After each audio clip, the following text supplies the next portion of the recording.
Hey, this is video analysis for Forks Way. Hope I'm pronouncing your name right. Neville Appleby, how you doing? I'm going to play you a video and give you some analysis along the way. So on the first videos, you're doing some carving down a slope, and occasionally I see on the hillside where you slip out. And I'm going to show you a couple of tips why you're slipping out and what you can do to improve that. So you'll see right here, boom, it slips out again. What I'm going to do is I'm going to freeze frame it on where it slips out.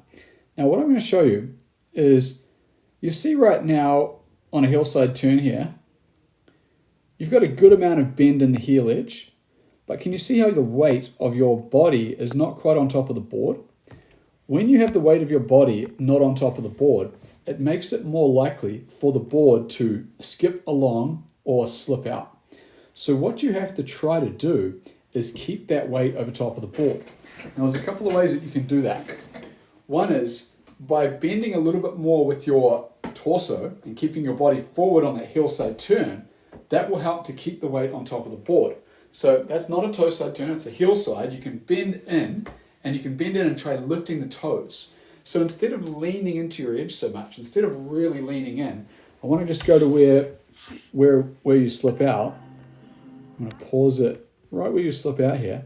See this here when you slip out?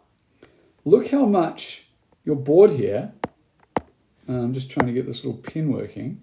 Look how your board is over here and your weight of your body is here. That's why it slipped out. There's no pressure on top of your board. So what you've got to try to do is, instead of leaning into that edge so much, I want you to keep the weight over the board. You're going to do that by keeping those knees bent, like you're already keeping the knees bent well, bending your waist a little bit, bending forward over the waist, and lifting the toes to create edge. By doing that, it's going to keep the weight of your board, the weight of your body on top of the board, making it less likely for you to slip out. So let's look at another one. Okay, here you are coming down. Toe edge is good. Now, if you look at this one right now, see this here? Your weight is nowhere, the one where you slipped out, your weight was like way over. Whereas right now, it's not as bad.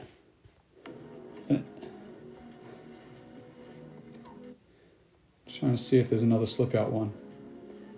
But in particular, there's 2 times you slipped out, that board got too far out in front of you.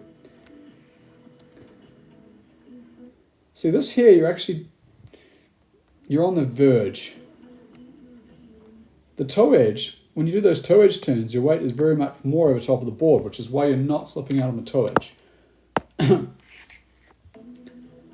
The heel edge, you're tending to lean back in. They're the one you actually did slip out. So another thing that you can do to help prevent that is you can add another notch of forward lean. So the forward lean on the back of your bindings, it's the part of the high back. That forward lean, it gets those knees bent and your lower body really down. Knees forward and forward lean will help to keep that weight of your body over top of your board on that hillside turn, which is the issue you're having. So don't be afraid to ratchet up one notch on that. Okay. Now, the other thing you were asking about is ollies. You wanted some advice on improving your ollies. So we're going to have a quick look at your ollies here in a sec. I want to show you that one. I'm just going to pause on this. Let's go back to here. You see this one here?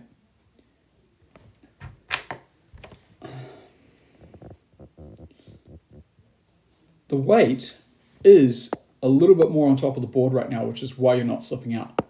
But even, I would say, bend in more with the waist, add a little notch of forward lean, and that'll help get even better on that heel edge. Now, here we have a couple of ollies. So, small ollies, goofy rider. Now, technically, there is nothing wrong with these ollies. So, I'm going to just kind of freeze frame it here. You're getting, 6 inches off the ground, nice small controlled ollie, looks pretty clean. This ollie that you're doing here is about the size of the ollie that I would do on most features. Park, going off a park jump, doing a park rail, nice small ollies. If you want to start doing bigger ollies, now you don't have to do bigger ollies, but if you want to start doing bigger ollies, You need to learn how to get more flex out of your board. So right now you're getting a small amount of flex out of your tail, and that small amount of flex is transitioning into a small ollie.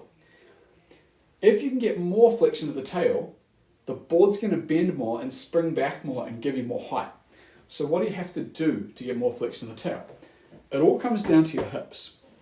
Now, I know you can't see my legs so much right now, but basically, if you think about the board's actually sliding underneath you, okay? So when you do an ollie, the board is sliding under you to bend the tail, popping, and resetting back to both feet. Sliding under you, popping to reset. So if you want to do a bigger ollie, you actually need the board to slide under you more, further.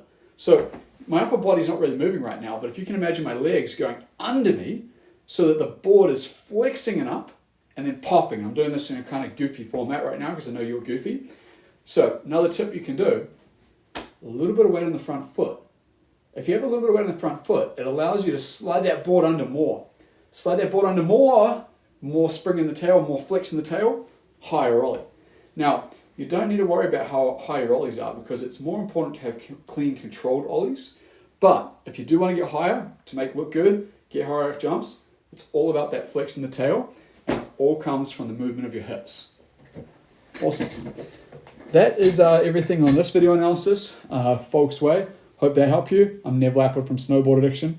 Our goal is to improve your riding.